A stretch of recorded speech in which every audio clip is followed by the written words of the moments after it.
22 जनवरी को अयोध्या को पूरी तरीके से राममय करने के लिए उत्तर प्रदेश के पर्यटन विभाग ने विशेष तैयारी की है।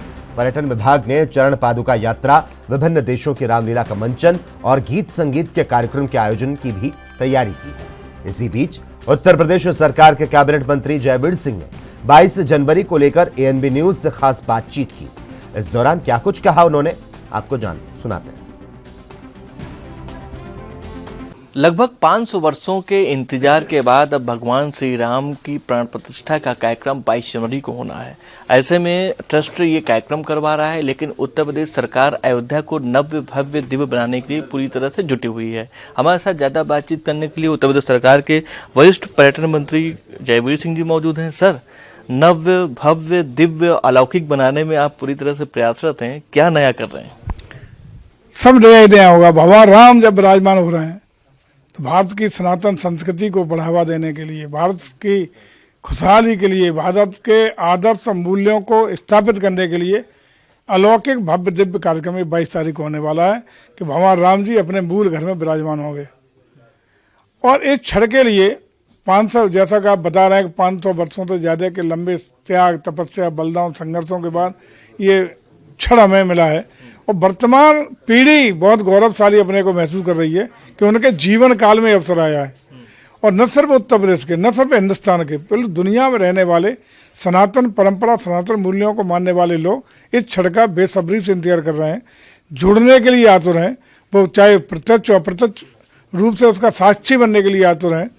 और जिस तरह का लगाव, उत्साह, जोश दिखाई पड़ रहा है, इसमें लाखों लोग प्रतिदिन की संख्या, वैसे तो इतना ज़्यादा दबाव है, लेकिन उसके बावजूद भी हम लोग ये प्रयास कर रहे हैं कि वहाँ 1 लाख से ज़्यादा पर डे यात्री ना आए, क्योंकि बहुत ज़्यादा उसके ज़्यादा ओवर क्राउड में दिक्कत हो जाएंगी।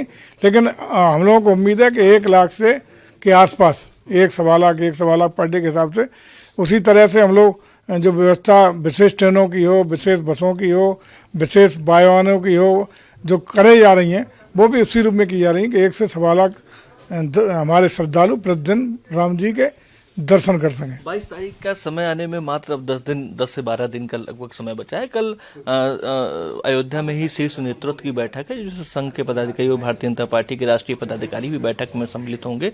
किस तरह की कार्य योजना बनने की रणनीति है?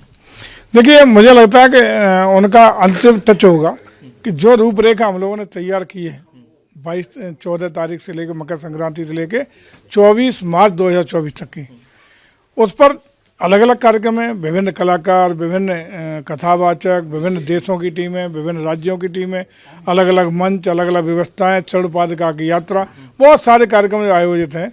उसकी समय, तिथि, अन्य छोटी छोटी चीज़ों पर चिंतन होगा और चिंतन के बाद जो भी कल अंतिम रूप से चर्चा होने के बाद तय हो जाएगा, वही स्वरूप देने का काम होगा। कल हमारा शीर्ष नेतृत्व अयोध्या की धरती पर इस पर दीप प्रज्वलित करने का आप लोगों ने आह्वान किया है। लगभग आप लोगों ने 5 करोड़ का आंकड़ा दिया है, क्या है सर? 5 करोड़ घरों में दीप दान करने का अब तक क्लियर हो चुका है। मुझे लगता है कि उस दिन प्रदेश में भव्य दिव्य दिवाली मनाने का कार्यक्रम होगा। जिस तरीके का उत्साह जो देखने को मिल रहा है, निश्चित रूप से होगा।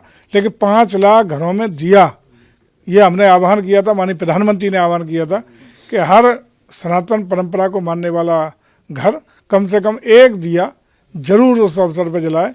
तो 5 करोड़ घर में अब तक व्यवस्थित हो चुका है कि 5 घर के सूचना है कि 5 करोड़ घरों से ज़्यादा दीपक जलाए जाएंगे और ये संख्या और भी बढ़ने की संभावना है। धन्यवाद बातचीत करने के लिए। आप थे उत्तर प्रदेश सरकार के पर्यटन मंत्री जयवीर सिंह जी, जिनका साफ तौर से कहना था कि 22